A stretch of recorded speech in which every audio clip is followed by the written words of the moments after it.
This episode of Comics for Fun and Profit is brought to you by Threadless. More importantly, the Comics Fun Profit shop on Threadless at comicsfunprofit.threadless.com, where you can find, about half a dozen different designs, plenty of Comics for Fun and Profit themed merch. If you just want a t-shirt, you're good, and if you want sweatshirts or other swaggy items, and you can get anything. Phone cases, shower curtains. It runs the gamut. Skateboards, I think. So check that out. We've already sold several. We're excited about the fact that the folks that want to support us in this way are able to and wear our merch out in the real world. That's pretty exciting stuff. So get your Comics for Fun and Profit branded items at comicsfunprofit.threadless.com. Aloha! It's Jason from Hawaii. Welcome to a special edition of the Comics for Fun and Profit podcast. In this episode, I will be interviewing writer Chelsea Banning. She is here to promote her book of Crowns and Legends. It came out last year in August 2022. You can pick up a copy either through Chelsea's website, chelseabanning.com, and that's where she has links to Amazon. Also a small bookshop, pretty good books, and also you can also get it ebooks as well. You can order through your local bookstore, or you can borrow a copy from your local library. So Chelsea, welcome to the Comics for Fun and Profit podcast. How are you doing today? Oh, thank you so much for having me. I am great. I'm happy to be here. Oh, thank you very much. Now, listeners, now of Crowns and Legends, and Chelsea, please correct me if I'm wrong, is Chelsea's first book. Now, this book is about King Arthur. It's basically a story about King Arthur's two twin children. Chelsea, like I said, please, and listeners, please forgive me. I may butcher their names. King Arthur's son's name is Anwil, and the daughter's name is Ariadne Pendragon. Did I pronounce that name correctly? Yes. Okay. Yes, Ariadne. Yep. Okay. Now, and also too, the book also, now I've only read the first 3 chapters of the book. And so basically it's about these twins. Basically they're already in their early 20s, if I remember correctly, right? Correct. Yes. So now, and what it is their struggles of, part of it is the struggles of them coming out of the shadows of their famous father, and how they want to be their own person while facing a looming war, while facing a couple things. First off, a very good celebration of an upcoming wedding, but also a looming war that is coming to Camelot. Did I get that correct, or did you want to add anything to that? No, you got that correct. It's their struggle of becoming adults in the shadow of King Arthur, and how you deal with having a parent so legendary as that. Mm-hmm. Now, Chelsea, I'm just going to ask, do you have any other works that you've done before this? Like, did you contribute short stories to an anthology or anything else like that? No, I have a bunch of flash fictions and stuff written, but I've never published them anywhere. They're just all hidden in a document. Oh, okay. No, but hopefully, I'm not being sarcastic, but maybe one day you'll go back and look at them and go, hey, maybe I can make this into an anthology. Yeah, I actually would love to do a little anthology of flash fictions. I love writing flash fiction. I'm going to ask you, because please forgive me, this is a dumb question. Can you tell me, because I don't know what is a flash fiction? What is, Yeah, so a flash fiction is a snippet of a story. It's usually only a couple of pages long. It's kind of a scene from a story that has a beginning, middle, and end. Yes. Where you can understand what's going on in that scene, but you don't need the whole book. Yes. One of my flash fictions is it's maybe 2.5 pages long, about a little girl playing violin, and it ends with and her mother dies of cancer, and it ends with her playing the violin at this big concert. So it's just like a very, very short snippet story, kind of almost like a monologue in a movie almost. Okay. All right. Or like a montage in a movie. Yeah, no, thank you very much.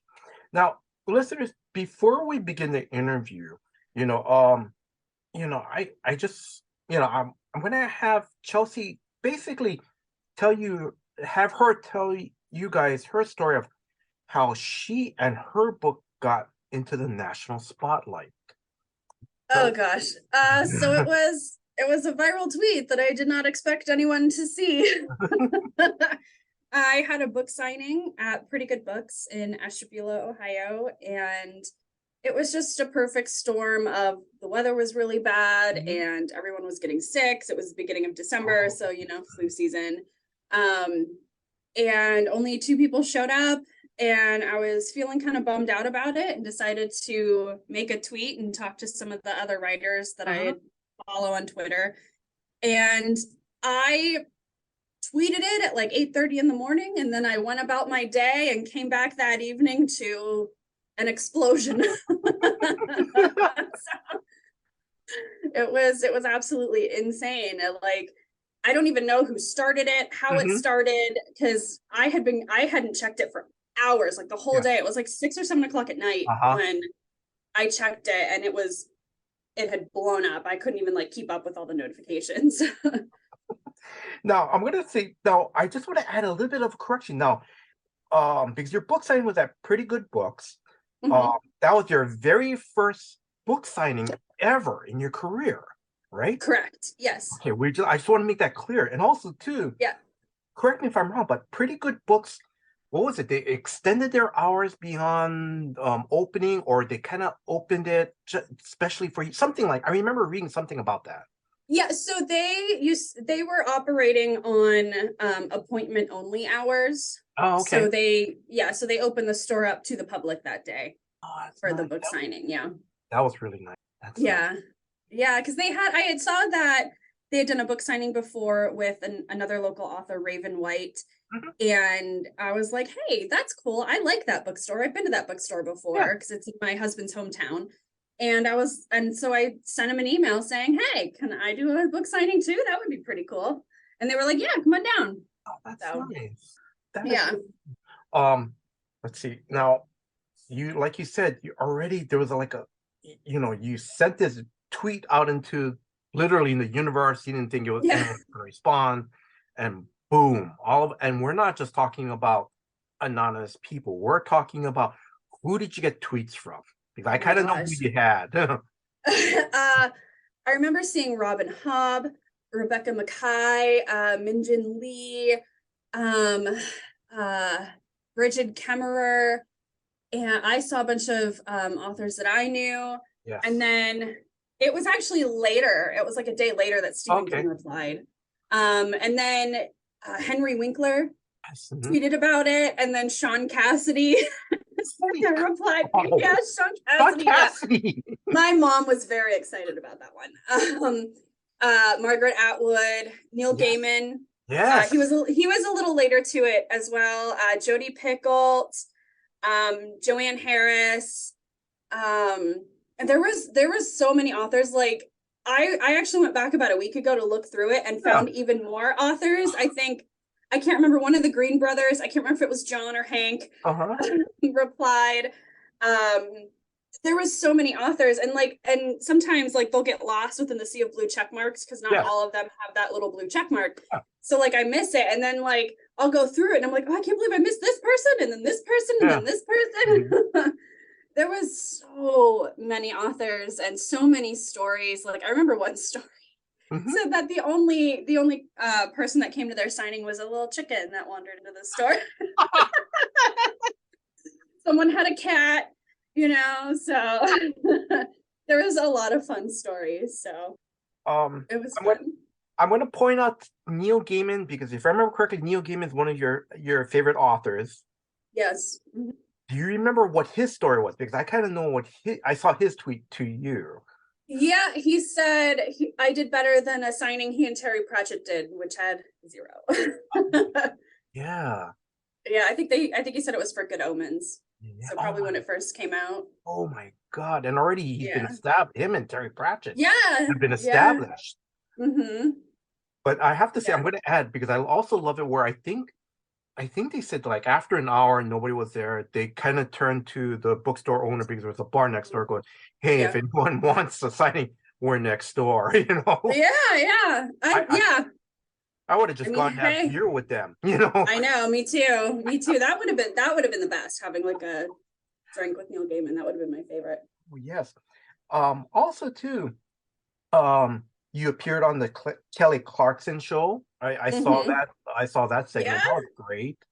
That Yeah. was so fun. Everyone was so nice. Like you hear all these horror stories about like Hollywood talk shows and stuff, and like Yes. people can be really snooty, but everyone was so sweet and so excited, and they just all loved working for Kelly, and everyone was so nice. It was so fun. Oh, that was great. And then also too, what was really nice, because listened to one of your previous interviews, an author named Joanne Harris. Now, correct me if Yes. I'm wrong. She offered some advice to you. That's pretty nice. She did. She actually she follows me now on Twitter, and we talk back and forth now. She offered me some really great advice about agents, because I had quite a few agents reach out. Mm-hmm. And I eventually decided to try to sell this book of Crowns and Legends to a publisher, because it got really big. Yes. And I had about 6 or 7 foreign presses reach out. Like I had a foreign press from like Poland, Germany, France. Yeah.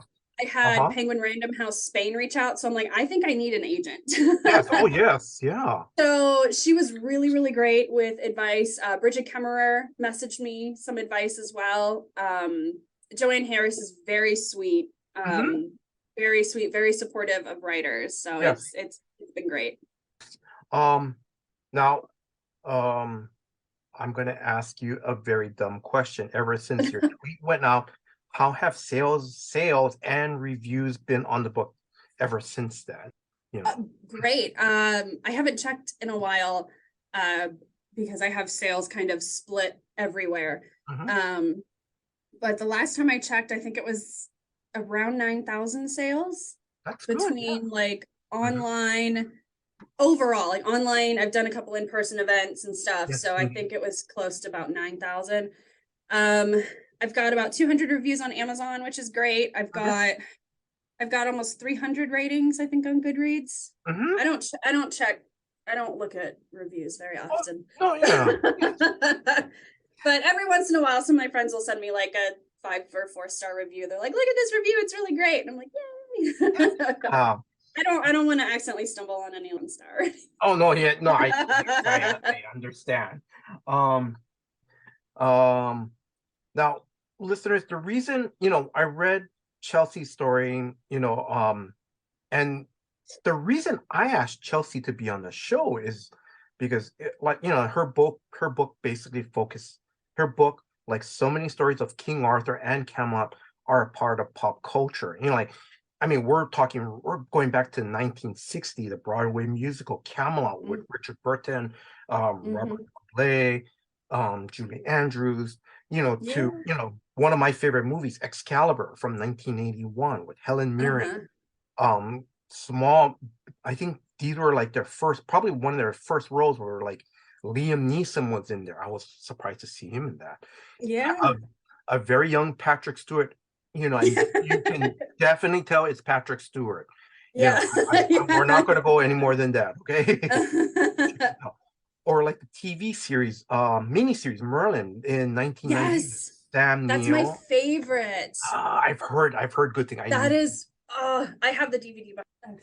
It is it's beautiful. It won a ton of awards, and I feel like people forgot about it. And like the cast is stacked. You have Lena Headey, who is Cersei from Game of Thrones. Yes. She's Guinevere. You have Martin Short, who plays this like shape-shifting like goblin kind of character. So of course they just let him have at it, which is great. Miranda Richardson plays Queen Mab and the Lady of the Lake. You have Isabel Rossellini. Yes. It's Sam Neill as Merlin, and if you read the book and if you've watched this miniseries, you could tell that my Merlin is very much inspired by Sam Neill. Okay. also too, and continuing on, like also too, like Indiana Jones and the Last Crusade touches upon Yep. the Arthur legend. And also too, we're looking at comics too that ranges from Camelot 3000 back in the mid 80s by Michael W. Barr and Brian Bolin, and more recently Once and Future by Karen Gillian and Dan Mora. So before we start jumping into the interview, I want to let listeners know that I did get some information from, the podcast, the BSXOXO podcast that came out on January 29th of 2023, and the YouTube podcast, I Nerdiest, that came out on January 17th of 2023. Yeah. So, listeners, if you guys get a chance, please check out those interviews, those podcasts that interviewed Chelsea. They are very good. They're really. Yeah, those were a lot of fun to do. All right. So, Chelsea, I'm going to ask you. So, let's start off. Where can listeners follow you on social media? I'm mostly present on TikTok, Twitter, and Facebook. I do have an Instagram. I'm not on it that much anymore. But yeah, those three, Facebook, Twitter, and TikTok, are where I give the most updates about my writing. Oh, okay, great. And then Chelsea, I'm just going to start, and may I ask for our listeners, please, tell us a little bit about yourself. Like, where did you grow up? What got you to read? What did you start reading? Books, comic books, magazines, Yeah, so I grew up in Warren, Ohio. And I didn't read much until 5th grade, when we had an indoor recess because it was raining, and my teacher's like, hey, there's this new book series that's popular. It's called Harry Potter. Let's read it. So I was 11, and I think the first 2 or 3 were out at the time. Because I remember waiting for the 4th book. And I thought it was so fun because she was very animated and reading it. And I remember, like, we just got the biggest kick out of her doing Hagrid's accent. And I fell in love with reading then. And I couldn't get enough of it. Because before, like, I remember doing this book report on the book Black Beauty, and it left me so sad. I'm like, I don't want to read again. Like, I was like so sad. I was like, I don't want to do this. And I didn't really know that, like, fantasy books kind of existed. So when I read Harry Potter, and I was like, oh my God, that's so cool. I could not get enough of it. And then in 11th grade is when we did a big King Arthur project. And then that's when I fell in love with the King Arthur story, and not because of the story itself, but because of our project and how we kind of created the characters, because we kind of brought them a little more to life and kind of made them a little more relatable, because we did like gossip magazines and video interviews. We kind of it was like Hollywood news kind of. Oh no, the new scandal is Lancelot and Guinevere. So it made the story so much more relatable, because the more Arthur, if you read it, it's boring. It's hard to read through because it's just ridiculous. And it's funny because, like, a lot of the King Arthur stories, like, their choices don't make any sense to a modern audience. So it's like, what is even happening here? It's just chaos. And then that's when I started to find out that there were, like, retellings. So I found a lot of YA retellings. Like Song of the Sparrow is an Elaine retelling, but it's told in verse. So it's like a song basically throughout the book. And I'm like, this is really cool. So I just couldn't get enough of those. And I was a big nerd in high school, in the marching band and stuff. So. Oh, okay. I'm gonna go back to the Harry Potter question. I just want to ask you. So, did your parents take you to those midnight? Oh God, those midnights. Like the midnight showings. Yes, like when the book was going to be released, and. Yeah. So I remember that I was allowed to go to one. One, because I was 17, and it was when the 7th book, the last book, came out, and Borders was still around. Yes. And Borders had this huge party. And I was allowed to go because I think it just so happened to be on like a weekend and not on a school night. So, but I remember staying up a little too late because I had a softball tournament the next morning and I was very tired. And my dad is like, I swear to God, if you were up till 3 a.m. reading that book when we have this tournament, because he was my coach. So, but yeah, I remember going to that. I never went to like the midnight showings of like the movies or anything. Because I was always like an early bird going to bed. I always crashed at like 9 o'clock. So, but yeah, they did let me go to that one. So that was a lot of fun. There was like a costume contest and like the cafe had like butter beer and I couldn't drink it because it was way too sweet. It was good, but I was like, this is too much. Mm-hmm. So yeah, I remember that. It was a lot of fun and that really got me into reading. Yes. So it was fun. And then I'm gonna ask, like, besides being a fan of Harry Potter, the books, correct me if I'm wrong, but are you a Star Wars fan? Because I know on the I Nerdist YouTube podcast, because I saw your your shirt and I was kind of going, yeah, that kind of looks a little bit like the Millennium Falcon. So are you? I am a huge. Okay, I will tell you this. We had a lightsaber fight at my wedding. Oh, nice. Yeah, so my husband is a fight choreographer and we bought combat ready lightsabers. So they're lightsabers you can actually fight with. And we did a fight and we choreographed it to oh my gosh, the song. It's the song where Obi-Wan and Anakin fight. I can't remember the name. Everybody know I can't remember what it is or right now. something, or yes. Yeah, something. And it was so funny because I remember asking our DJ to play it. And he's like, why do you want me to play this song? I'm like, just do it because we're gonna have a lightsaber fight. And he's like, okay. And it was so fun. But yeah, I've got like at least 6 lightsabers. I love Star Wars. My dad got me into Star Wars. Nice. I remember watching it all the time when we were little. There's literally like videos and photographs of me and like the living room at my parents' house with Star Wars on in the background. So that's so nice. That is so cool. I'm sorry, we're going a little bit off track and we're going to go back to your book shortly, but have you ever been to any of the Star Wars conventions? Not Star Wars specifically, but I do a lot of Comic-Cons and for my 29th birthday, my friend B, she works at Disney. She took me to Hollywood Studios, so we got to see all the Star Wars stuff in Florida. So that was that, and I got to hug Chewbacca, so that just made my life. That is No, I'm gonna hold that question to after we finish talking about the book, and hopefully I will remember. That's okay.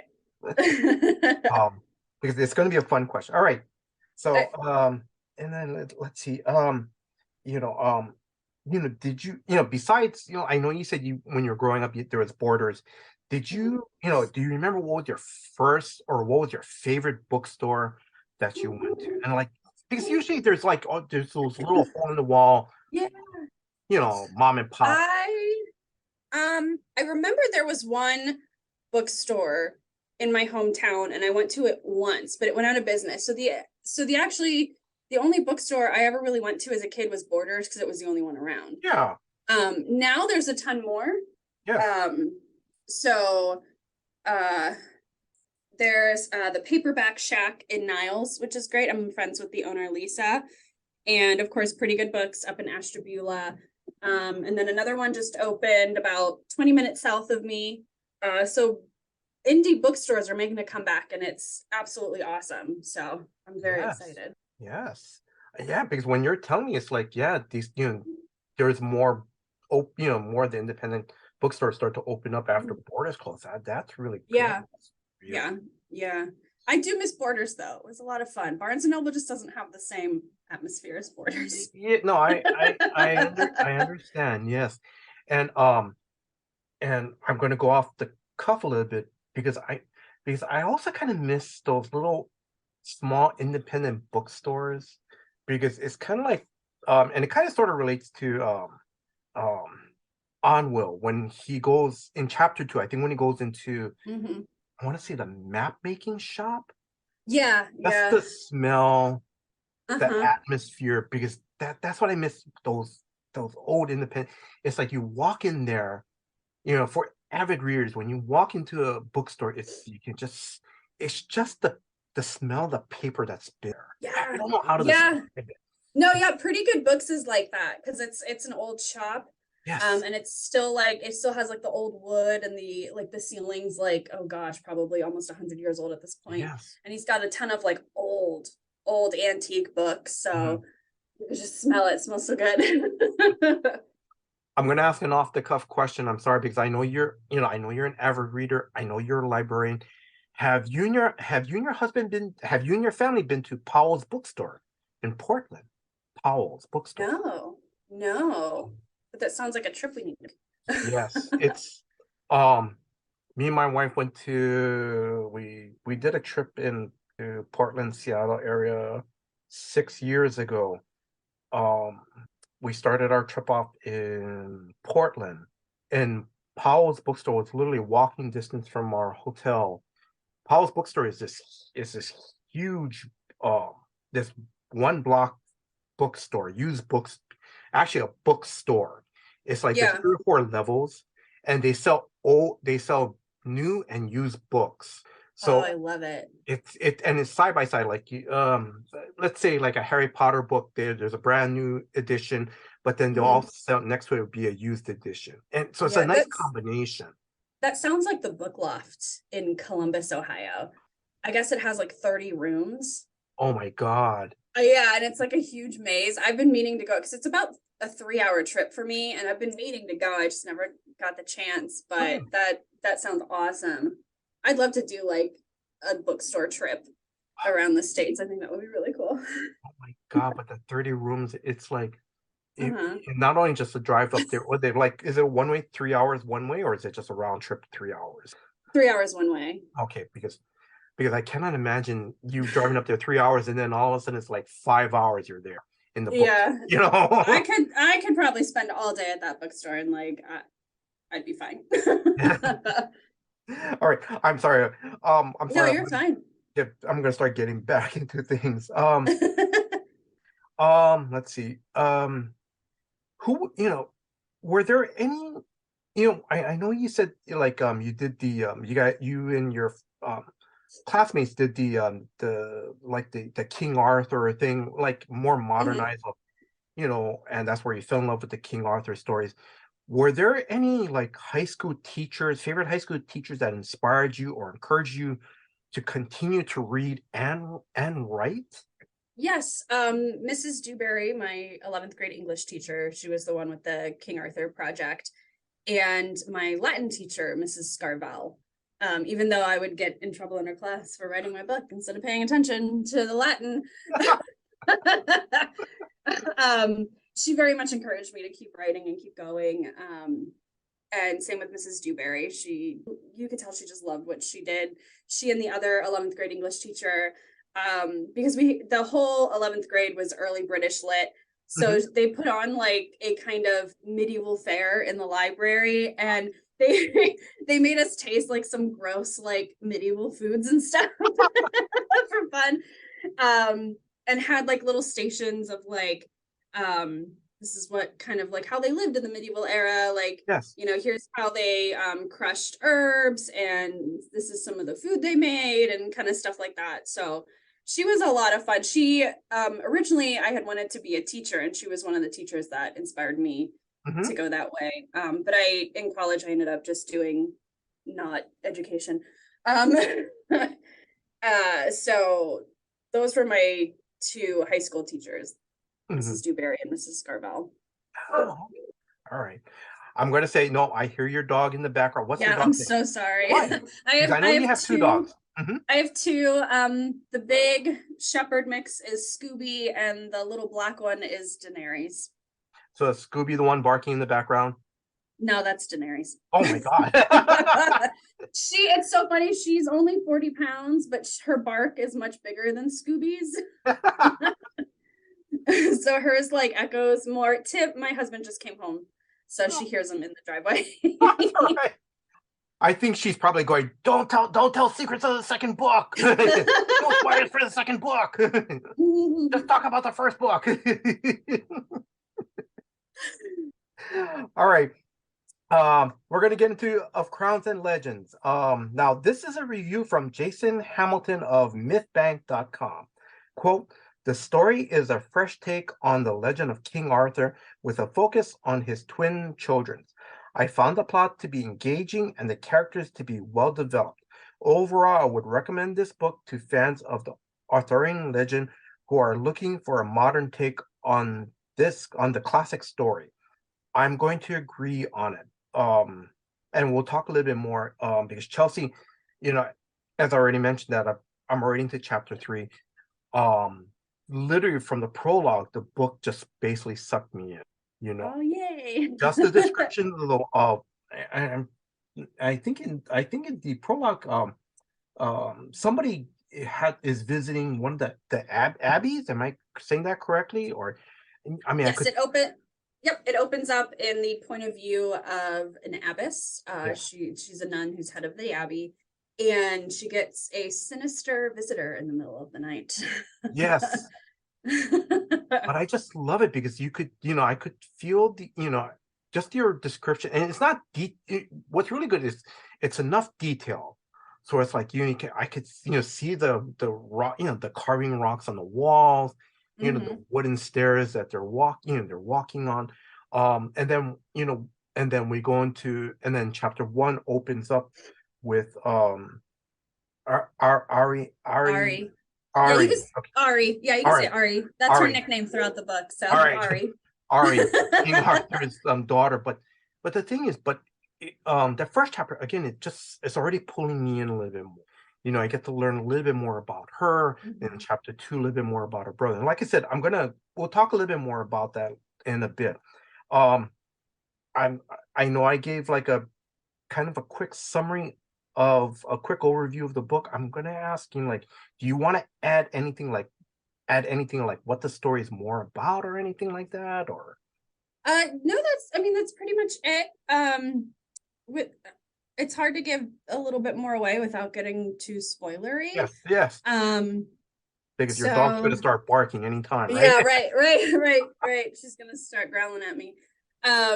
Yeah, it's their whole journey is just them coming into their own, learning, that how to be who they are. Yes. And coming into their own. Are they good enough? Can they do this? They need to stop comparing themselves. Kind of, it's just a whole theme of coming into one's own, I guess, and learning who you are. Especially in a world where everybody expects you to be someone else. Yes. So I wanted to kind of explore those kinds of themes, and I wanted to do it in a way that I don't want to say is not like other books, but I didn't want to do a YA novel. I wanted them to figure out who they are as adults. Yes. So like YA has a theme of like it does have a theme of like coming into your own and figuring out who you are, but it's slightly different than figuring out who you are as an adult. Yes. So I kind of wanted to explore that, and I've realized that does kind of confuse people because a lot of people think it's a YA novel. But no, because they are going to get older as the series goes on, and I do have adult POVs. Guinevere, Merlin, the villain. I don't want to give it away. So it's hard to categorize it as YA, even though they start off as 19. And a lot of YA books I'm seeing like older YA, they have like 19-year-olds, but it's different than like the typical YA first of life, because they've already had a lot of their firsts, like they're adults now. So I felt like I could explore more having them a little older, because I did age them down. Originally they were like 15. I'm like, this just isn't gonna work, it's too limiting. So having them about 19, 20, I'm like, that's a good age. And it was kind of tricky because some of my friends were like, well, at 15 they're already adults in the 6th century, and I'm like, yeah, but this is fantasy. So I didn't want to make it too historically accurate or like Yeah. historical at all. So, and I'm like, and also Guinevere is kind of like sheltering them. So, Yes. Yes. so they have to deal with that.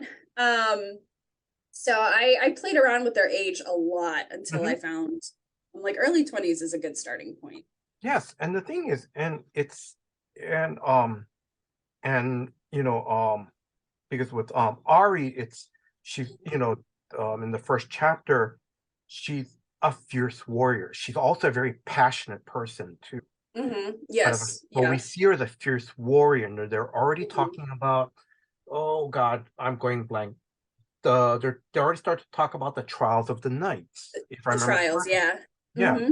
So it's kind of and it's but the things, but I understand it's like it's not a YA novel, and I understand where and correct me if I'm wrong, but they're slowly becoming adults. It's almost Yeah. like it's kind of like almost like they're out of high school, they're going to college. Right. Yeah. Yep. So college. That's kind of what I wanted.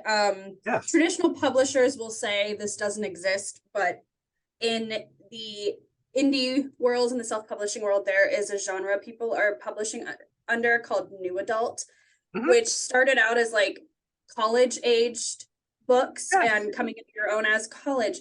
And then it kind of shoehorned into like romance, but that's not what the genre started out to be.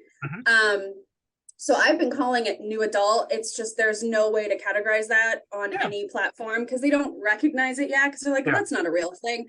Yeah. But it readers acknowledge it. So it now that my book's out on submission, some people were like, well, it reads too young. It doesn't read old enough to be adult, but you have adult characters, so it can't be YA. So I'm like in this weird gray area that they kind of don't know what to do with. If only they would just say new adult exists. Yes. Like just say it exists. But like I say, it's that, because again, for me as an older avid reader, it drew me in because again, it's like you said, Ari and Anwil are not 15 years old. They're in their 20s already. They're already growing already. And again, I guess the trials of the knights is one of those tests that they have to, that Ari wants to really go and pass. And the other thing too, Anwil is also, he's getting ready to get in. Hopefully I'm not spoiling on anything, but but Guinevere is preparing for his wedding, his big wedding. Yeah, that's not a spoiler. I believe it's on the back of the book. He's getting ready to get married and his coronation. So and big responsibilities. Yes, and that's what it, and the other thing I love about, and also too with Anwil, and correct me if I'm wrong, in chapter 2, what I love about because already chapter 1 already to me defines who Ari sets up who Ari is already to me. And then chapter 2, Anwil is already kind of starting to establish who he is. Even though his father is this great legend, he's very humble. He's very kind and generous, and you can and that showed where the bakery shop. That's what I love, because he notices, oh look, the sign is kind of off here, and I can't remember his friend's name, but Lohengrin. They fixed the sign. And then the female baker comes out, and she's like, oh my God, and and then he goes, oh, you make those wonderful apple scones, give me a bag. And instead of doing, I'm King Arthur's son, you give me a bag, he's like, oh, please give me a bag. And he gives her more gold than she expected. That's really nice. Also, I wanted to, when I was writing him, so he has, it's not stated in the book because they don't kind of understand what that is yet, but he's got an anxiety disorder. And so his anxiety will come out throughout the book and stuff. And I saw Anwil as someone who is more like his dad than he realizes, with the kindness and the humbleness, like, oh, I'm just going to fix the sign, and that's what people loved about Arthur. And even though he doesn't see it, everybody else does. Yes. So. Um, the the thing I really love about the twins, I've already kind of mentioned a little bit with Anwil, but both of them are not spoiled brats. Yeah. They could have just, Mm-hmm. Ari could have gone, you know, my dad was King Arthur. You're gonna let me win this, this is knight's trial, Mm-hmm. you know, and that's, and that's what I love about these characters. They're very relatable. You know. Yeah. Yeah. And I was thinking about it and I'm like, there's no way any of these knights would let them be spoiled like that. Yes. Especially like because Mordred's usually written kind of like a spoiled little brat. Um, so especially after, the whole Mordred debacle, um, I really don't think that any of these characters, at least the way I saw them, the way I have them written, Yeah. would let them be spoiled Yes. little brats. Like they Yeah. would get out of them real quick. So Mhm. And also too, I think, and you can correct me if I'm wrong, but and it's not in my notes, but I think also Guinevere is their rock. It's like, yes. she's Hmm. their rock. Like you said, she was kind of protecting them, but also she was kind of their rock too. And I don't think Yes. she would have let them get away with things. No, not at all. And oh gosh, I loved writing Guinevere because in a lot of the original texts, she's almost seen as kind of like a villain almost. Like she's she cheated Oh, on yes. Arthur. She did these horrible Yeah. things. She's shallow, or she doesn't really have a personality. Hmm. And I wanted to give that to her and make her a little more complicated, how she would be as a mother. Because it is stated in a lot of Arthurian legends that, she wanted a baby, she couldn't have a baby with Arthur. Yes. They would just never ended up having kids. Hmm. So I was like, well, how is she gonna feel about having kids after not being able to for so long? I'm like, she's gonna be like super overprotective of them. Hmm. Like, Yeah. super overprotective. And yeah, I mentioned in chapter 3 in her opening how she wouldn't let like the nursemaids take the baby. She's like, no, they're mine. And they're like, but That's you're right. a queen, you shouldn't breastfeed. And she's like, no, they're mine, go Yeah. away. Yeah. So, and I'm like, that just makes sense. So I loved reading protective mama bear Yeah. Gwenner. Because when I was because it's been a long time since I've seen Excalibur. It's been a Mhm. while since I've read some other of the Arthur Legend book comics. But Yeah. because because when I was reading chapter 3 about Guinevere, it's like this is a totally different Guinevere. And I Yes. Yeah, love it. I No, did. and I I love wanted it. a different Guinevere. Yeah. I love it, you know, you know. Let's see. The other thing too that also you already mentioned that, the twins you know, literally actually in the first chapter, I love it where Ari is there's a line that you wrote that, it's almost and it's probably unintentional, but almost every day she's reminded about her father, you Hmm. know. And it's like, Yeah. and she's trying to like break away from that or grow Hmm. out. I mean, she still loves her father, but grow Yeah. out of the shadow, you know. Yep.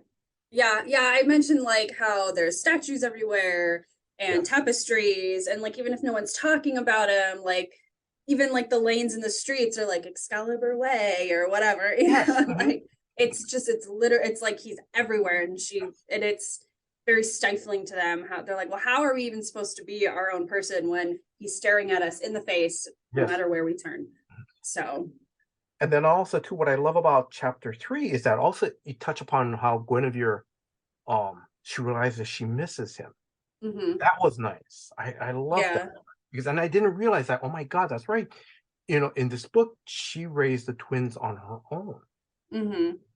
Yeah, and I remember a couple early readers were like, it's been 20 years. Why is she still so emotional? It's like, well, she was with him for almost 20 years, Mhm. and Yes.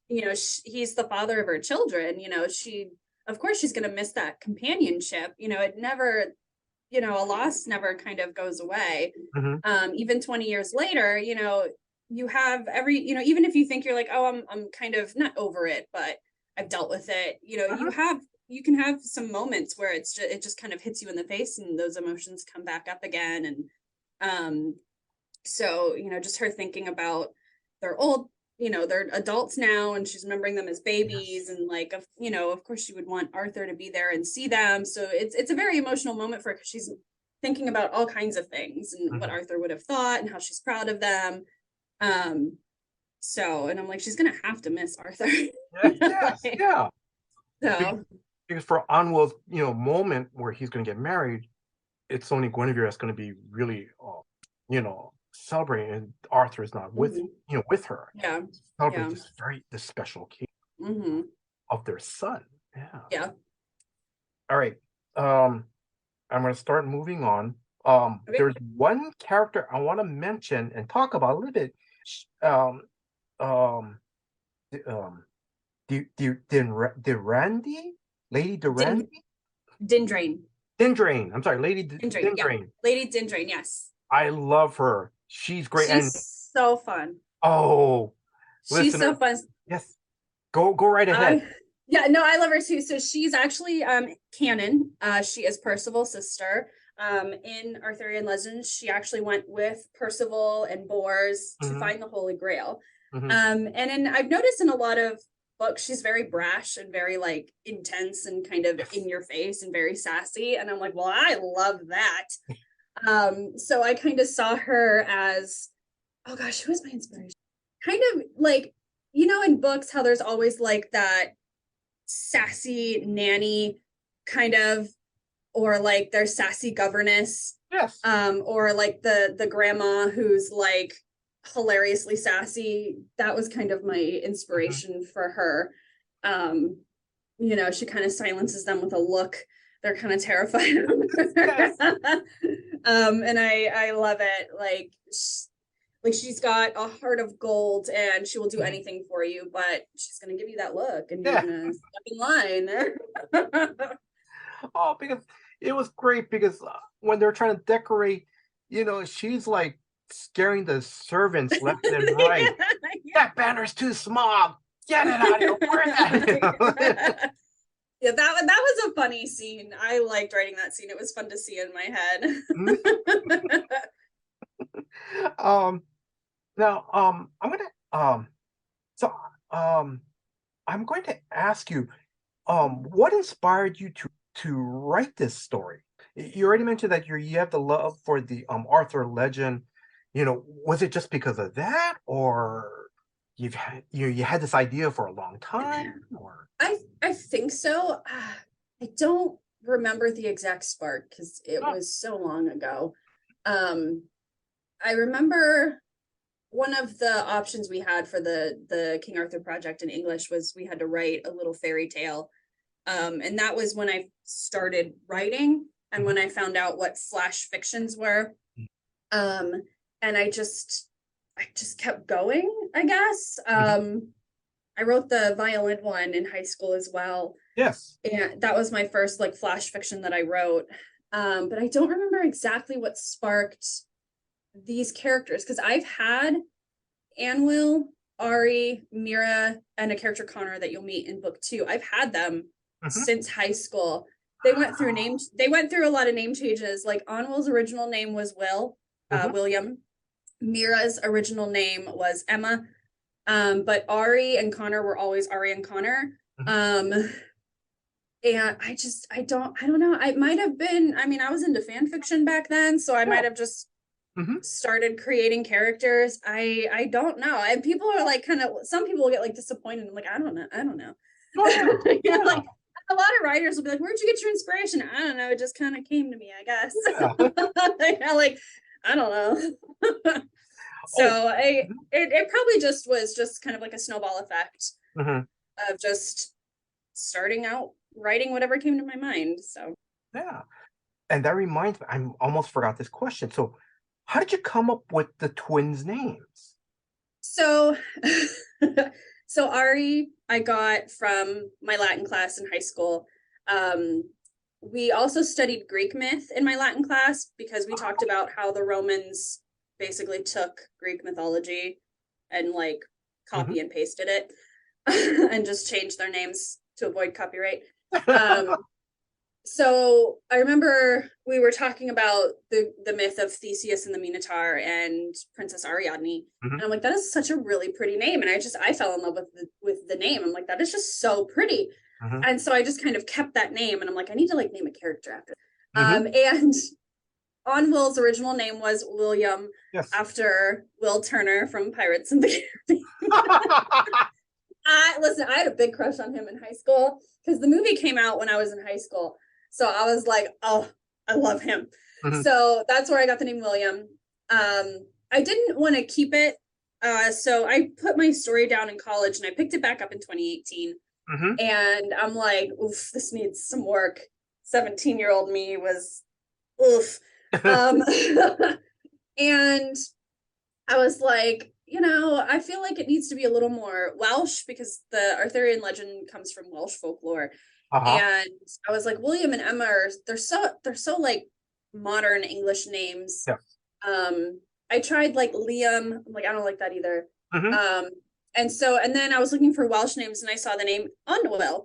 And I'm like, oh, okay, maybe he can still be Will. But Anwil. And then I was like, I don't like him having this nickname of Will when his name's just Anwil. I'm like, I'm not gonna shorten that. So it just became Anwil. And Mira, her original name was Emma. And I was like, and I'm looking at it and I'm like, I don't have any diversity in this book at all. So I ended up going through and I'm like, and completely changing her character's backstory and her name. And I made her the granddaughter of Sir Palamedes, which is a character in original Arthurian folklore. He's from Babylon, I believe. So he's from the Middle East, and so I wanted Camelot to kind of be like Rome a little bit. How like Rome was like this big trading hub, and there were so many cultures in Rome. And so I'm like, I want Camelot to kind of be like that trading hub. And that's also kind of a friction in the story because the Britons obviously didn't like the Romans because the Romans invaded. But Guinevere's like, but they were genius. Okay, we should use their stuff to make us better. And so she's like, use. And so there's this talk. I can't remember if it's in a deleted scene or something. But I can't even remember who was talking about it. But someone was like, one of the characters who doesn't like the Pendragons was like, it's so Roman, I don't like it. We got rid of the Romans, and someone's like, yeah, but why not use your enemy's tactics against them? It's working for us. Why not? So there's going to be like that friction that's going to come to play in the later books and stuff. And yeah, that was a tangent. No, that's no problem. No. And the thing is, no, that's no, because when you start to talk about Camelot being, you wanted it to be a trading hub, I'm not going to say how they started to become the trading hub because it's already revealed in chapter 2 and chapter 3 how people travel. Yeah, I think I put it in Onwell's chapter. I think I mentioned it. How they can travel because of the maps. Yeah, how they can travel through dimensions. And that makes sense. And Britain was very diverse anyways because of Rome and and they had trading hubs. Like I was talking to my friend Randy, who is actually in the book as Sir Roland. He's a real character. And he's a librarian, and he was talking about the trading routes between Britain and Egypt, Northern Africa, because you could just sail right down. And there was trading routes with the Middle East and stuff, and people think, and a lot of people assume that like they didn't do that, and it's like, well, traveling wasn't that bad, it just took forever. So it was, there were more cultures there than people realize, especially when Rome came in and brought like all their prisoners of war and stuff. So I wanted to not explore, showcase that. That, and I didn't want to do like, I'm like, well, it's fantasy, it doesn't have to be all Eurocentric kind of, it can be all these cultures, and why not, so it makes it more fun and interesting too, because also I can, in my head, I can see all different kinds of styles.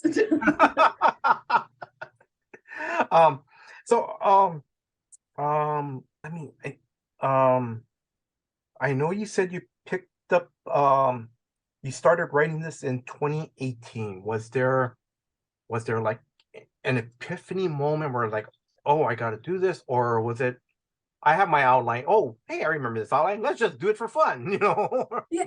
Yeah. So in 2018, I closed down my princess business. I did princess birthday parties. Yes. So I closed down the small business and I retired from that. And I remember talking to my friend Bree, because I was like, this is so weird. I've done this for so long. What do I do with myself now? Mhm. And we were just kind of talking, and I was like, I kind of miss writing. I have a book. And she's like, you have a book? Tell me about it. Mhm. And I'm like, well, it's not finished, but here's the idea. She's like, that sounds really cool. You should start that up again. And I'm like, yeah, I should. So I found my old notebooks and like an old laptop with my old file on it. And she's like, you should send it to me. And so she kind of was my like brainstorm partner, going back and forth. And she kind of gave me that motivation to restart it. And that's why she is also in the book as Dame Briona. So that's kind of my thank you to her. She gets to be this badass warrior woman, who is very much based on the Greek Amazons. So yeah, she's in it, and she was kind of my spark. So I have her in the acknowledgments as well, for getting back into writing, and I just fell in love with it all over again. And I'm like, this is what I need to do. You've already talked about you've done some of the research for your book. I just want to know, like, how much research did you like go through, like, like textbooks of medieval times to see how clothing styles were, or you talked to your friend Roland about the trading route. Yeah. Sort of. So after high school, I got into the medieval fair and I started working at Ren fairs. That's right. And so during like rehearsals and stuff like that, we would talk about the history and what they wore. And we were never striving to be historically accurate, but we used to talk about it all the time.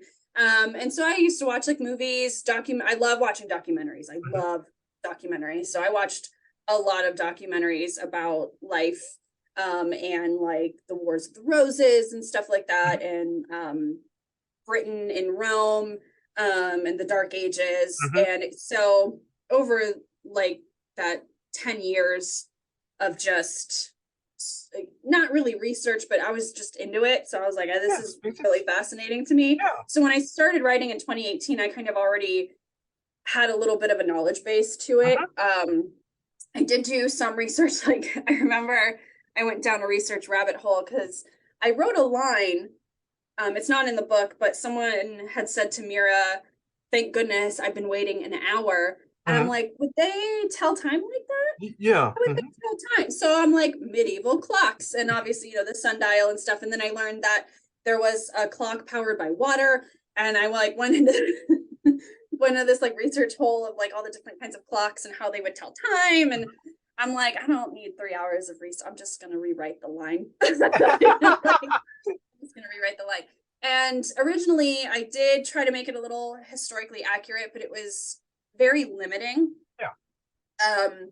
And it was too limiting. So I'm like, screw it, it's just gonna be fantasy. So like glasses exist, different kinds of fabrics exist, and I'm like, this makes it more fun. I mentioned that Ari has a fork full of beef. I don't know. So it was just, and King Arthur's always been very fantastical. Even like the Morte d'Arthur and stuff like that, like the old classic texts, they're supposed to be set in like the sixth century, but they're written as if he exists in like the 14th, 15th century with the plated armor and the jousting tournaments and all this stuff. They didn't have plated armor in the 6th century. It was like mail, if leathers. So in my book, you'll notice that they wear chainmail more than they wear plated armor, but the plated armor is still kind of there. So there's elements of the history, but it's more fantastical because it was just, for the story I wanted to tell, having it historically accurate was just too limiting. So I did do research, and then I kind of like, it's like, okay, they didn't really have this, but I'm gonna make it, but make it kind of sort of real in the book. Like instead of calling glasses, I call them spectacles or something. Yeah. The books are all handwritten, leather bound. Not everyone was literate, but I mentioned that Guinevere built schools and stuff. And in my research, I learned that Ireland in like the 6th century was a hub for learning. So I kind of incorporated that into my Camelot. And so there was research that went into it. I researched a lot on druids. I did a little more research on like British fairies and folklore specifically, and like Welsh folklore. But my research kind of happened over time as I just kind of geeked out about medieval stuff. But thank you for sharing that. And again, and like you said, this is more, and correct me if I'm wrong, but it's more of a fantasy novel. There is elements of historical things, and if the reader loves the book and is interested to learn, what was it really like, they can go on their own too. Like I mentioned, aqueducts existed. I'm pretty sure they had started to build aqueducts in Britain somewhere. I can't remember, but there's so many Roman structures left in Britain and stuff. And like they had aqueducts in Rome that brought running water. And I remember in Latin class talking about how Rome had fast food restaurants. Like you could pull your cart up to a window and get food. Like, I'm like, shut up. They had a McDonald's. And my teacher's like, yeah, you could pull your cart up to a window, get food, and go on your way. She's like, Rome was a little more advanced than you'd think. I'm like, that's cool as heck. So, like people expect like people back then to be like stupid and stuff. And it's like, that wasn't the case. Just because they couldn't read didn't mean anything. And, they were more advanced than we realized. Like they took care of their teeth, they took care of their health, like I did watch a few videos about how they did brush their teeth. They would make this paste, and they had specific branches. I can't remember, but it was a softer wood, and they would break it up and put that in the paste and kind of scrub their teeth. And also they didn't eat sugar as much as we did, so they didn't have as much cavity. So I learned that, and I also researched very heavily medieval underwear. Because and what's really funny is I've learned that there's things that people don't talk about because they think everybody knows it, like what they used for like toilet paper or like underwear. So it's like, well, everybody uses it. Why are we going to write that down? Yeah. You know what I mean? Like if you read someone's diary, they're not really going to talk about like their day-to-day. This is how we dress. This is what we did. So because there was like a point where I'm like describing a scene or something and Ari's getting dressed from like a dress to her armor or something. I don't think I kept that, and I'm like, what would they wear? And it's like, and it's funny because it's like you have some paintings but like people that's not what they talked about when they recorded history, it's because it's just normal, mundane, everyday things, so people just didn't write that down. It's like, well, darn it. So it was kind of funny to talk about, because I remember talking about it to a couple other people who like did some medieval research and like costume or clothing, who were like medieval clothing enthusiasts or something. They're like, yeah, they just didn't write it down because everybody wore it. So like, what was the point of writing it down? Just like with the toothpaste and stuff, there's not a lot. So but the other thing, it's kind of nice because for you, with all this research, even though it's not in the book, or you have to like tweak it a little bit, it's in your it's real to you, and as long as it's real to you when you're writing Ari, you're probably going, okay, you don't have to write the details of, okay, Ari gets up in the morning, she remembers how Romans brush their save their teeth, so she uses this paste, and and when she's getting ready, she has her her undergarments, like it's real to you, so when you're writing it, her day is already set already, and you're writing. It helps. I actually just visited an old class of mine, in high school, I took a fiction writing shop, Mhm. and my professor invited me back to talk to That's his nice. students. And one of the girls after class came up to me and she's like, you know, I'm kind of embarrassed about how into detail I get with my characters. Like, I know them down to the last freckle. And Yeah. I've got like a whole notebook. And I'm like, if it helps you tell your story, go Yes. for it. It doesn't Yeah. matter. Like, it might not all make it Mhm. into the book, Yes. but it can even help you with little elements, like say like you're writing a character and they're having an important conversation and they're just like, I don't know, organizing, and you can mention, oh, she picked up her toothbrush, and like little stuff like that. Or Yeah. like with Ari, I could say like, mention something in passing about how she's like, oh, I got to change out of my shift into Yes.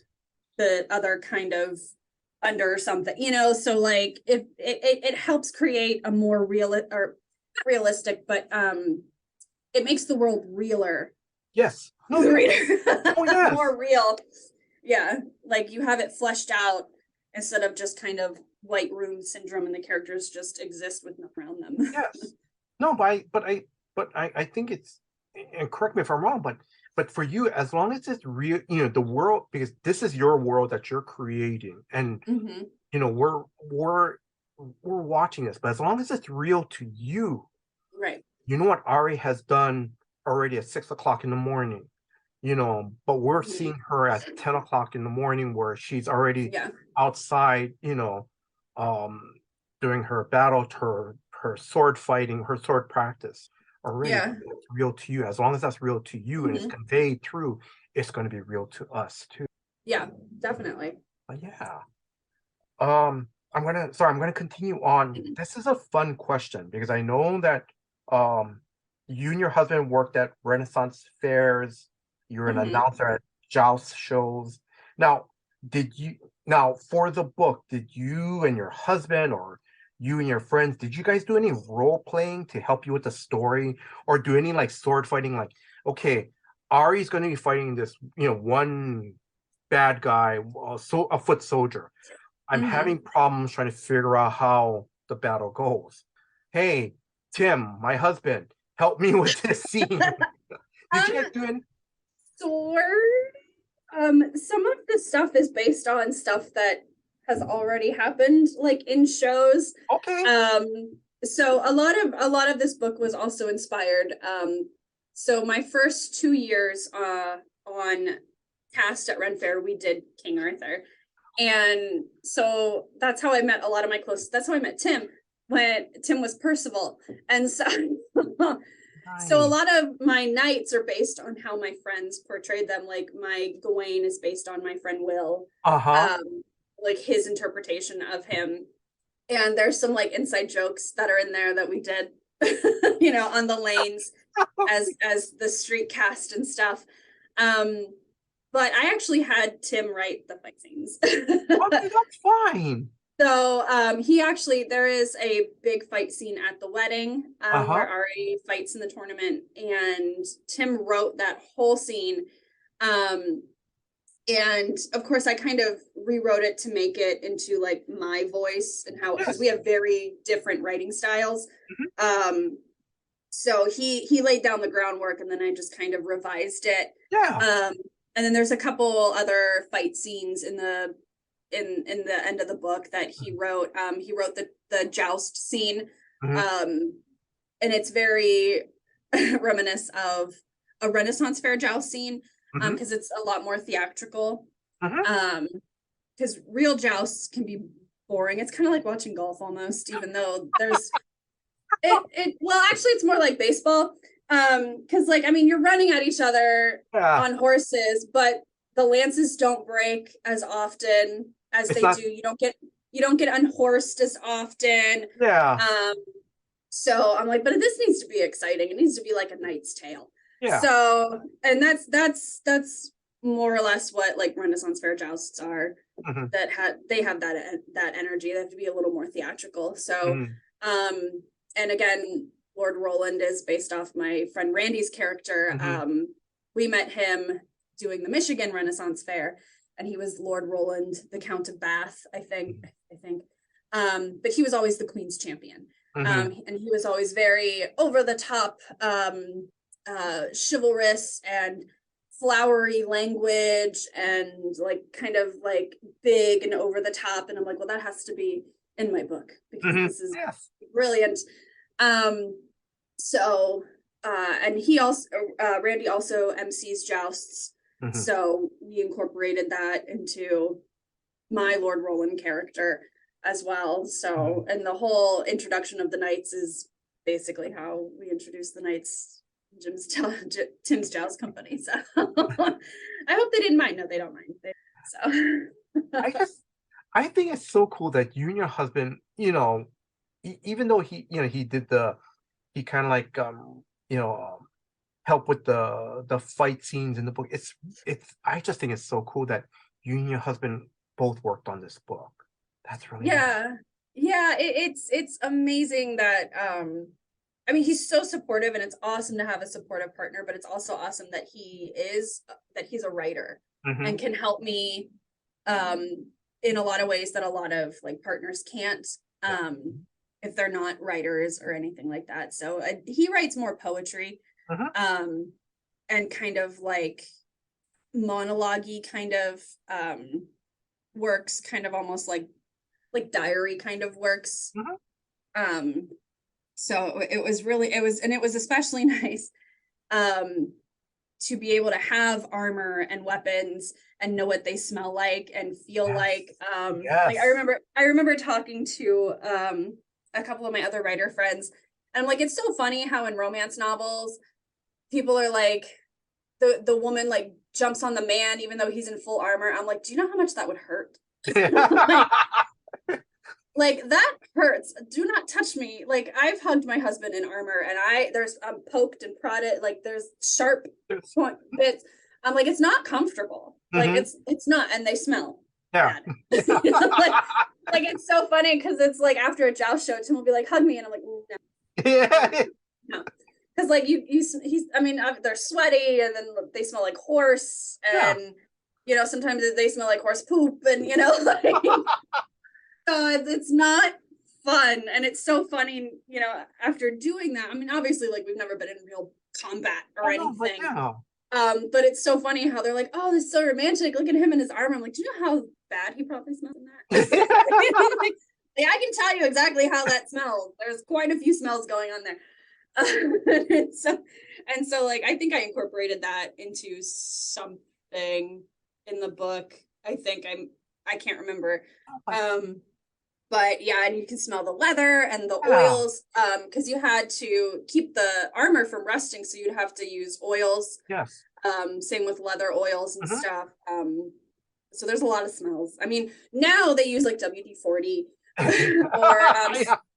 or some will use like gun oil. Yeah. Because I think Tim says it works better than like the WD-40s, but it's a smell. But yeah. But I think it's great that you and your husband worked at these fairs, because again, it's not only just the research, literally watching documentaries or reading books, but for like you said, for 2 years you guys did like sort of a King Arthur legend, stories, or role play, basically. yeah. And the thing is, you guys know, it's like it's like if they're after after doing these jousting, the smell is bad. Mm-hmm. Can you imagine how worse it was back then? So you have an idea of how it is, and it's not not romantic. And again, you're not romanticizing. It's like like you said, in the romance books where a woman jumps on a knight in armor. It's not like, oh yes, this not is fun. very passionate, and this is no, it's like, because I'm sure the knight go out. I am very grateful to have worked at Renaissance Fair, even though they're not accurate at all. But you kind of get a feel a little bit like in the heavy outfits and the dresses. Like even though I had like tank tops and bike shorts on, we still had like the heavy brocade and the linen, and I learned that linen is much cooler to wear on a hot day than the brocade, even though it's prettier. You know, so you kind of get a feel for that, and like especially like walking around in the armor, how heavy it is, how your gait changes. Yeah. And people forget, or they don't forget, but they don't realize that armor is actually supposed to be very movable. Because you had to move around in it, so it's not like you're like stuck like this. It was actually pretty, and if it didn't fit right. So I'm very, very grateful that I kind of lived, you know, air quotes, for a time.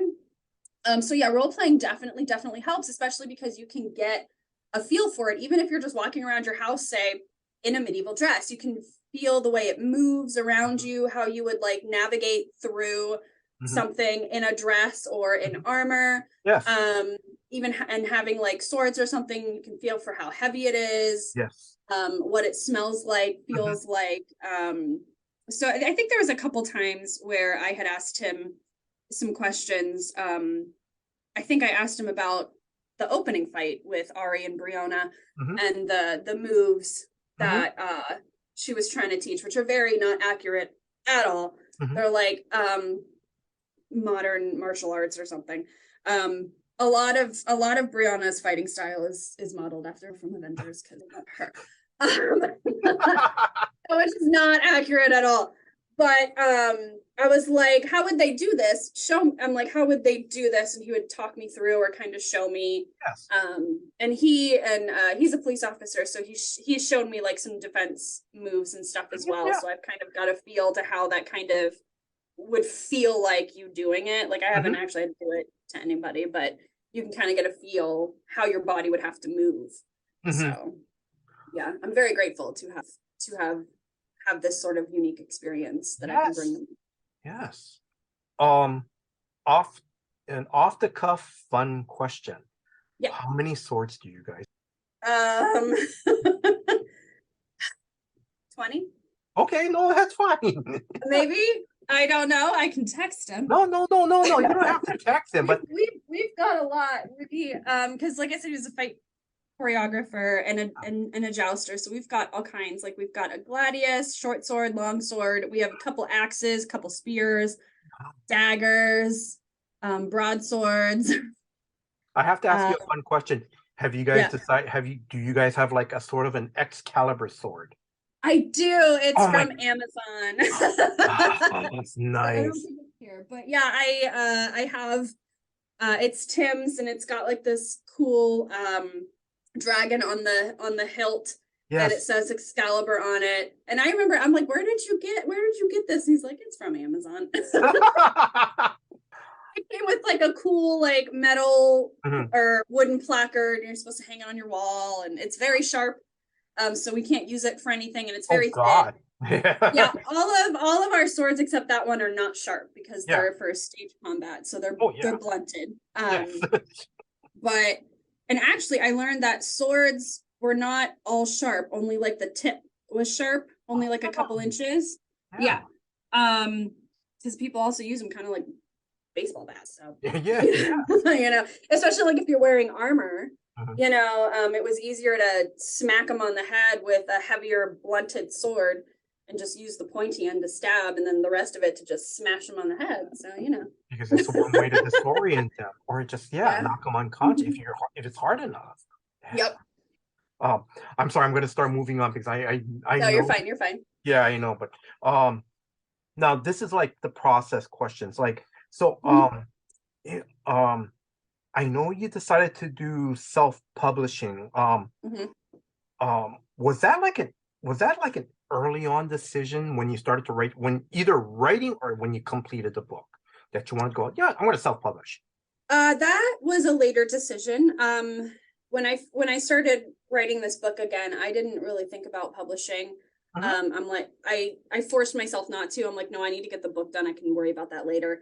And so when I finished like my second draft or something, I was like, okay, what do I want to do with this? Yes. And then I kind of did a pros and cons list. And the thing that really pushed me towards self-publishing is that traditional publishing is very, very, very slow.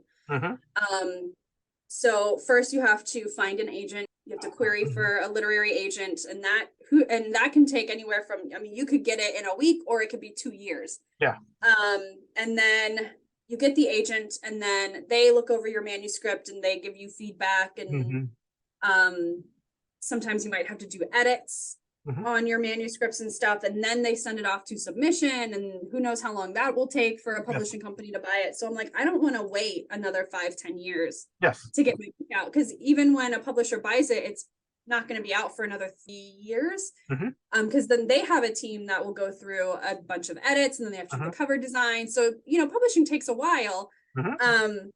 And they're always working on a bunch of different projects at one time. So I'm like, I don't want to wait another 5, 6, 7 years. If I self-publish, I can get it out now. However long I want to take. So that's what really put me towards self-publishing. And like I said, I did Princess Parties, so I have the experience of owning a small business, because when you self-publish, it's basically owning a small business. Your book is the product that you sell. So I was like, that just seems like the smarter choice for me. And then, of course, now it's out on submission, which I find ironic. I find it very ironic. So, but if I wouldn't have had a lot of like foreign publishers reach out and requests for translations, I would have kept it self-published. But I can't afford it's very expensive to get a book translated. And I can't reach some of the countries that like publishers can. Like I know I had a lot of people in Mexico say it was not available for them. Which is very sad, because I'm like, we're like landlocked together. Why not? A couple people in Canada said it was even difficult. Like I had some people from Poland reach out. They're like, how can we get it? I'd love to read it, but it doesn't look available in my country. And I'm like, oh, I feel so bad. So, because it blew up like this, I would love to have it available for the people who emailed me back in December. But I just can't do that, because I published with Ingram Spark. Well, they're not a publisher, they're a distribution company. And they have, I think they have like a UK office and distribution center, but they only reach so much, because they're technically a small business.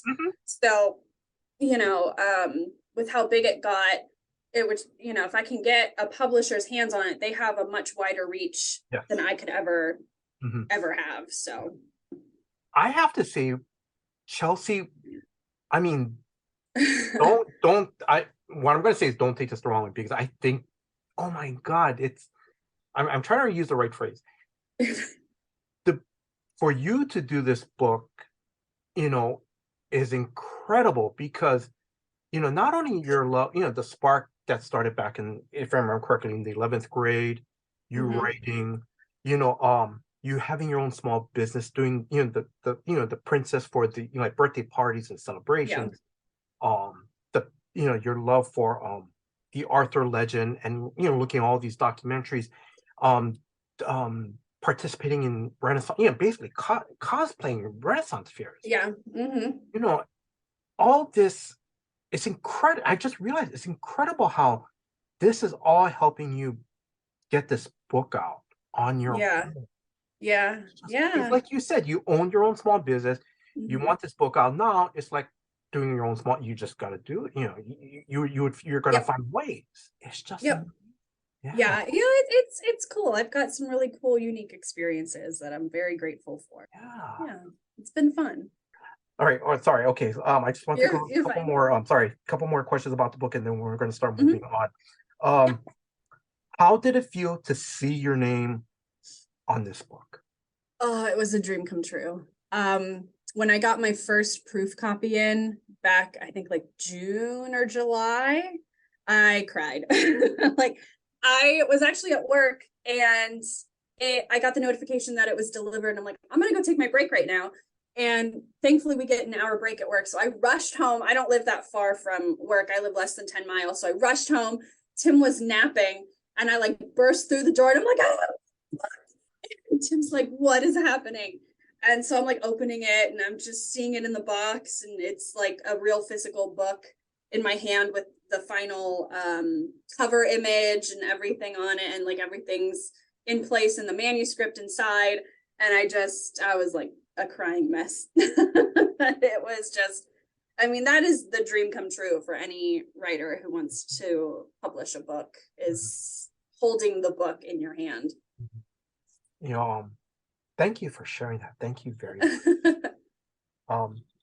Do you want to give shout outs to people? I mean, you're already done throughout Yeah. the interview, but do you want to any more shout outs? Like, did you have any like I'm just asking, did you have an editor on this book, or Yes, her name is also Chelsea. Mhm. Is She works.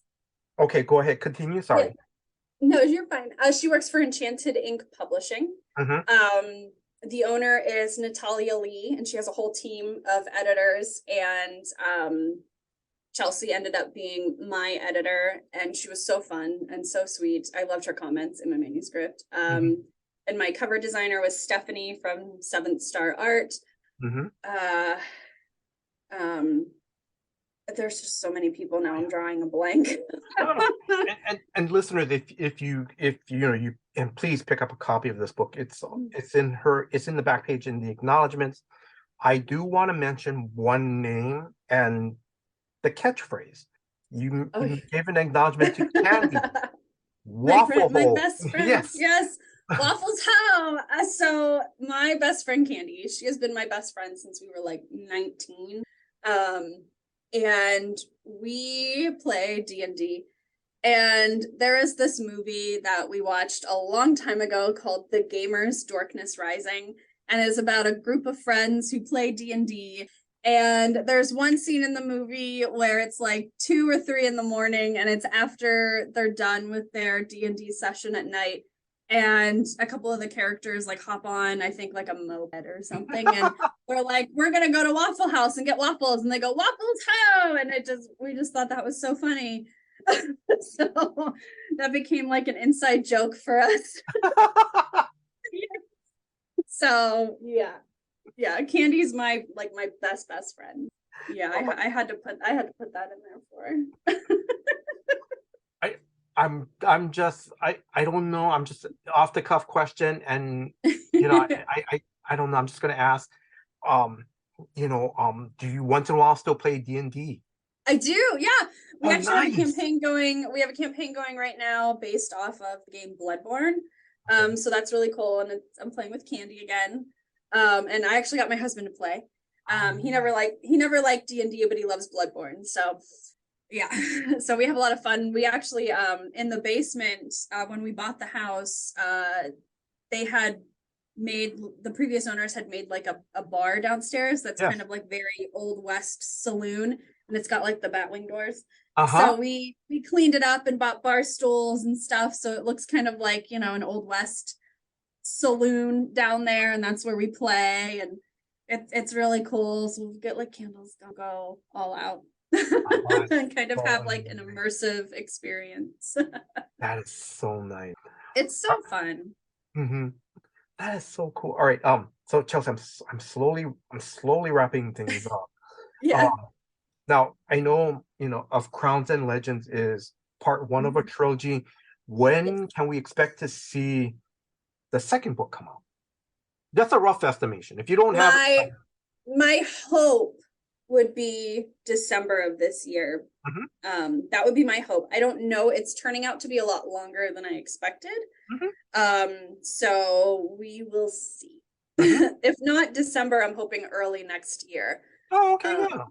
So yeah.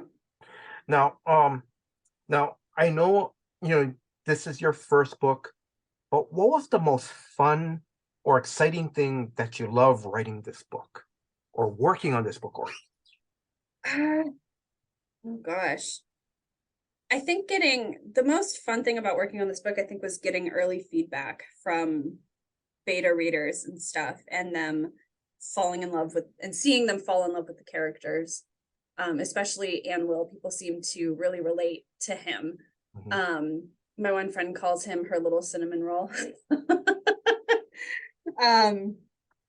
So that's a lot of fun, and throwing in like the fun little snippets and stuff, like the melon lady, she's fun.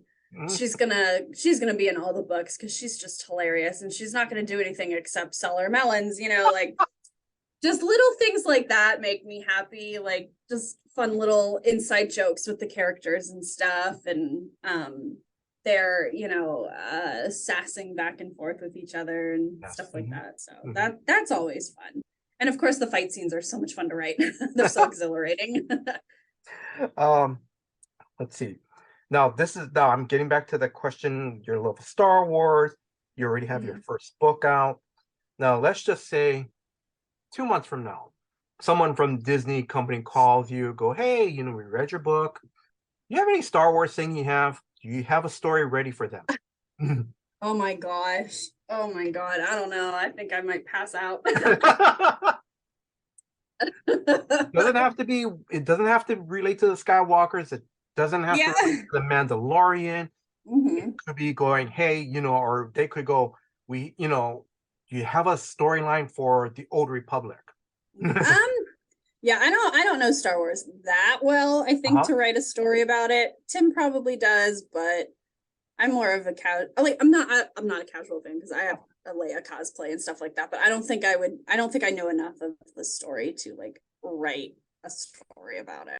Okay, let me add more fun to the question. Okay, so Disney called you and you let me get back to you. Hang up the phone, you turn to Tim. Yeah. Tim might have ghostwrite this for me. No, you guys can write it together. Both of you guys can write it together. Yeah. You're gonna turn to him and go, hey. I mean, if Disney called and offered me money, you can't really say no to the mouse. Oh no. Like, what do you need me to do? Yeah. Wait, let me call you back in 2 hours. Let me look for this outline that I have.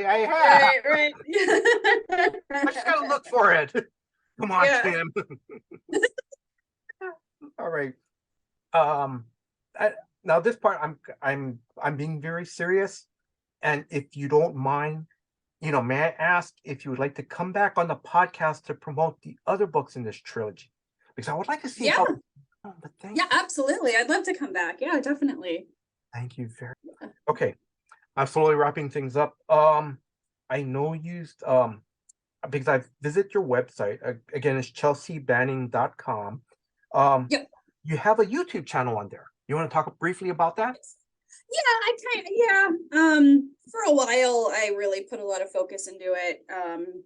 But it's hard to keep up with. I try to do some like long form writing vlogs and kind of a look into the writing process and talk about like what goes into it. I go into some depth. I know I have quite a few videos out there where I talk about how I wrote a scene, but there's a plot hole or something and I have to change it, and how I had to like move chapters around and all that kind of stuff. So I go into a lot more detail on the YouTube videos. I used to do like a video like every week or every 2 weeks or something, but I don't have time for that right now.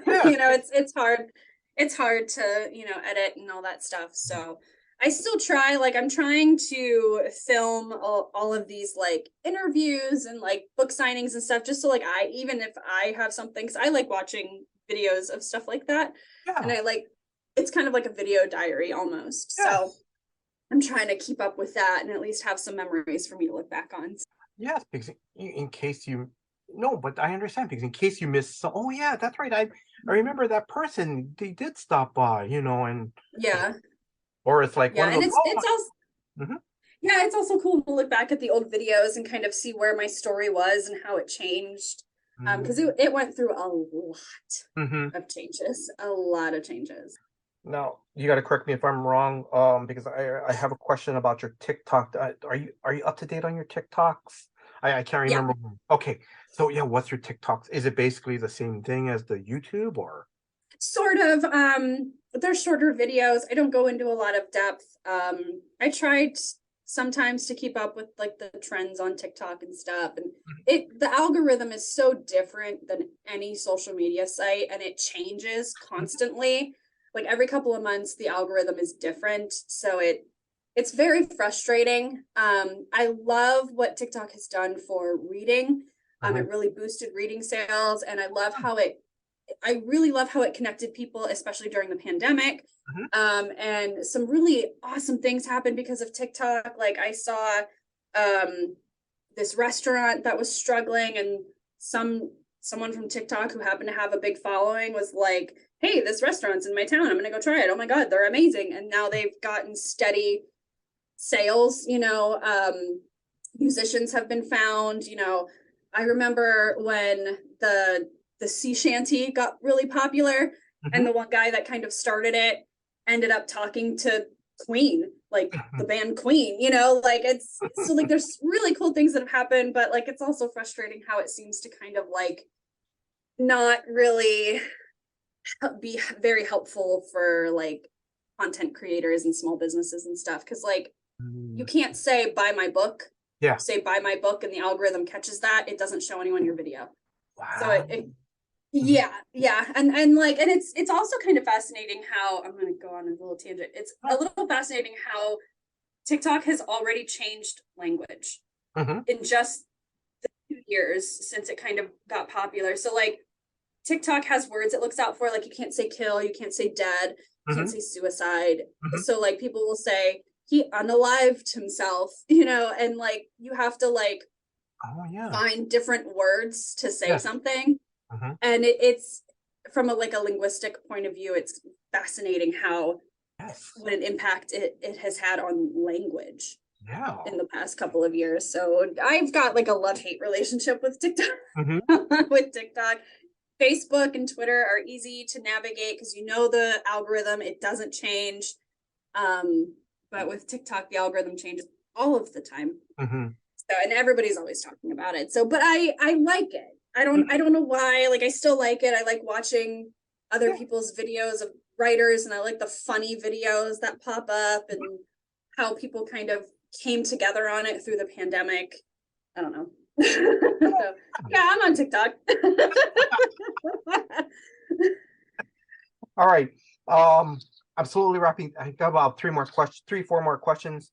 What was your favorite either comic convention or Renaissance moment, whether as a fan or as a creator? And if you have a couple, don't just go for it. Don't worry. Okay, so my favorite Comic-Con moment was probably getting to talk to Anthony Mackie for like 30 minutes. What? Yeah. So so it was back in 2017, and Wizard World Cleveland. So I had merged with a superhero like party company at this point, and they had reached out to the company because Wizard World at that point was dying, and they were trying to like bring it back. So they hired the company I was working with to do like a superhero show for the kids, and kind of have a booth and have like coloring sheets and like kind of be like children's entertainment. And I was there on a Sunday, and I was in the superhero show as Black Widow. It was the Junior Superhero Academy, and so like there was obstacles, and then you had to race Spider-Man, and like and I was Black Widow, so I was helping the kids through. Well, I had just badly injured my knee, so I had this like metal brace on my knee, like I couldn't really bend it, and I was limping, and it was easy to hide under my skirt as Cinderella, but not so much as Black Widow. So it was very obvious that I was like limping and stuff. And on Sunday, I was Black Widow. There wasn't a lot of people there. But in the middle of the convention floor was like all the celebrities. And I'm like, I'm gonna go say hey, because there's nobody here.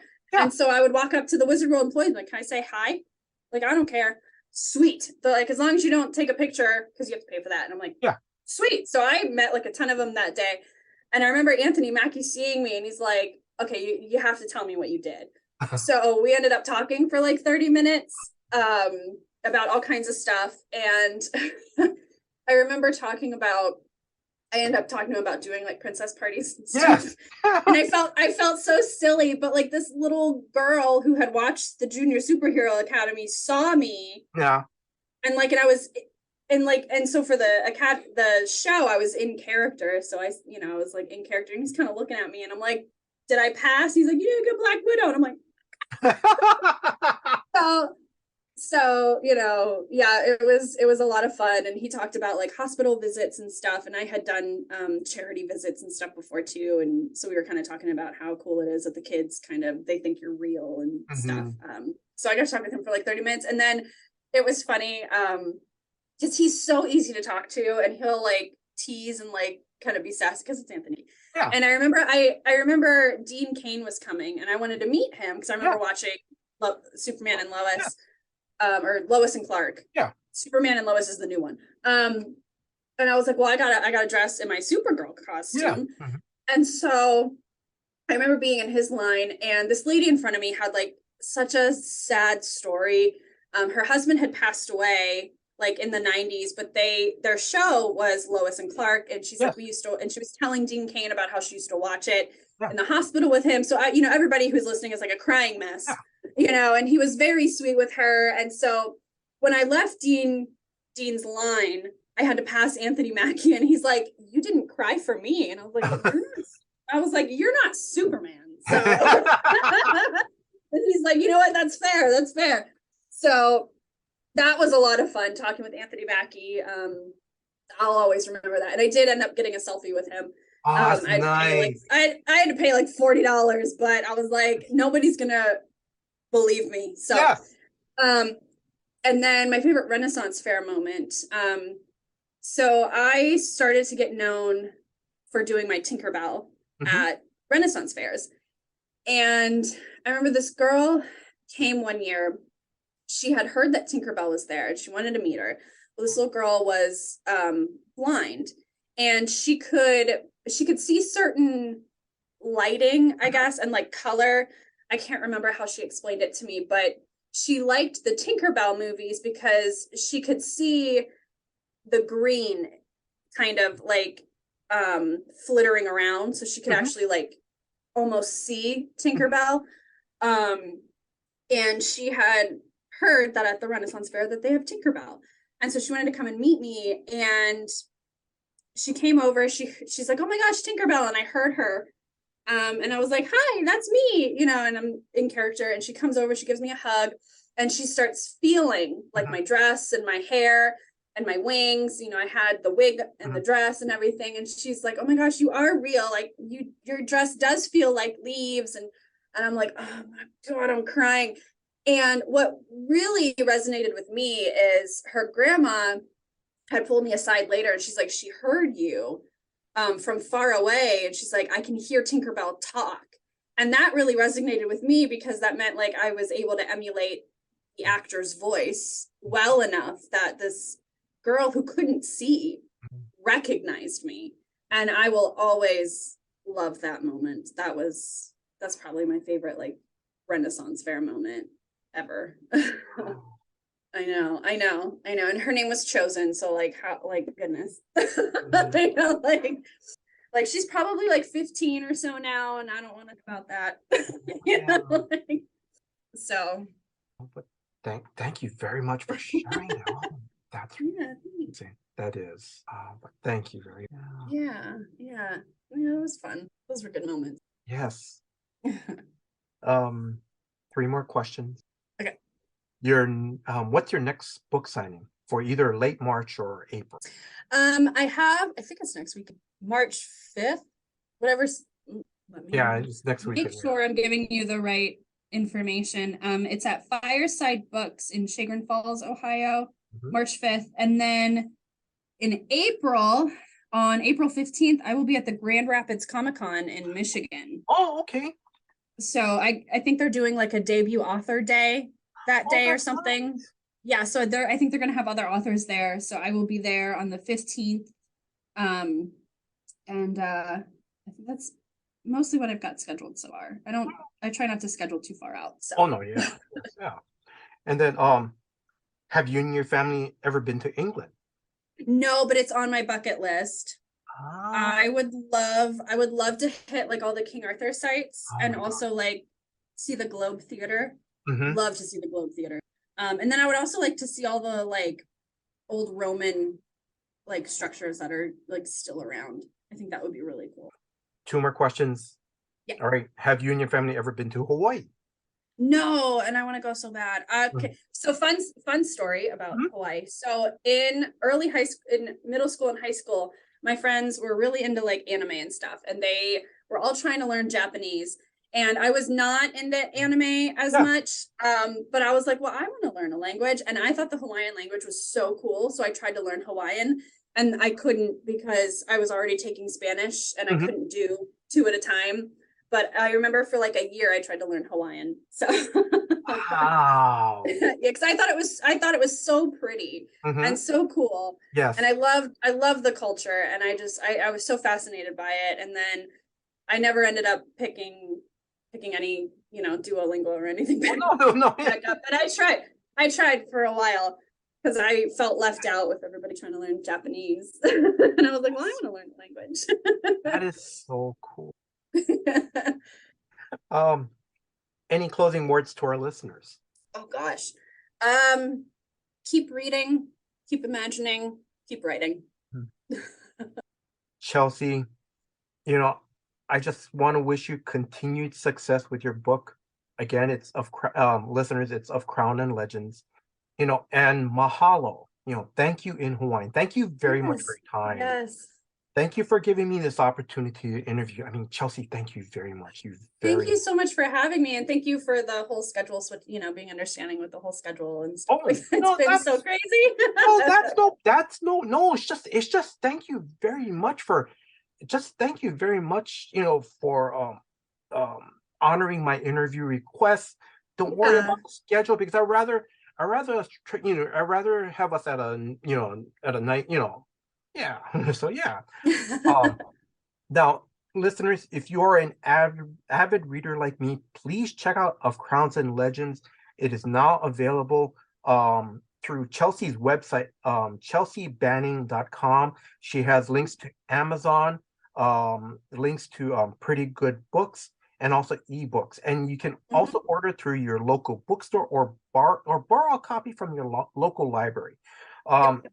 as you heard throughout this interview, I love this book. From the prologue, it just basically sucks me in. Uh, Ari and Anwil, their characters I can relate to. Um, and like I said, I don't know how to describe, but it draws me in. I'm And I'm so already glad in to the hear that. I'm already on the third chapter. And I can't wait to see where it goes from here. You know, so yeah, so if you guys get a chance, please check out a copy, of Crowns and Legend. I want to thank Drew, the host of Comics for Fun and Profit, for putting this episode together. Drew, thank you very much for all your hard work behind the scenes. And if you are a new listener, please check out new episodes of Comics for Fun and Profit that comes out every Saturday. And I want to thank you, the listener. Thank you very much for your time. Thank you for listening to this episode. Until next time, guys, aloha. Bye. The good folks at Comics for Fun and Profit have been doing 2 episodes a week for quite some time now, and it's all thanks to, first of all, Jason, and second of all, our patrons who allow us to add the space on our server, broadcast more, store more, share more with you, the listeners. I'm envious of those of you who have unlimited storage and media server capabilities. We pay for ours here at the C4FAP. It ain't cheap. We thank you so much for those of you who go to patreon.com/comicsfunprofit and contribute at any level to say thanks, to say, I want to be a part of your Slack channel conversations. I want to get exclusives. I want to get early access. I want to get ad-free access. I want to get swag. I want to get some free stuff. Whatever your reasoning is, we appreciate it at any level because it does make a difference. So from the bottom of Kyle and I and Jason's heart, thank you for contributing.